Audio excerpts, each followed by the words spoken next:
May isang sexy at napakagandang babae ang nagbalik-bayan.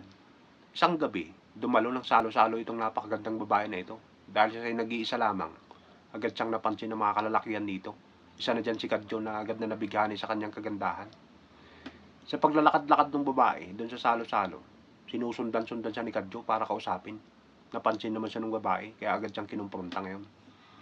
Hey, bakit ka ba sunod ng sunod sa akin? Sorry miss, nabighani kasi ako sa iyong kagandahan. Sa totoo niyan, sa mga oras na to, nagkakagusto na ako sa'yo. Seryoso miss, walang halong biro, sabi ni Kadjo ngayon. Talaga lang ha? Di mo pa kasi nakikilala yung kapatid kong babae, mas maganda at sexy sa akin yun. Nayan siya sa likod mo, sabi ng babae. Nilingon naman agad ni Kadjo, tsaka sa palingalinga ngayon. Nagbibiro ka ba miss? Wala naman tao sa likod ko ha. Alam ko, sabi ng babaeng nakangiti. Alam mo, kung seryoso ko talaga sa akin boy, kahit maganda at sexy man yung nasa likod mo, hindi mo na ito lilingunin. Diyan ka na nga, kamote.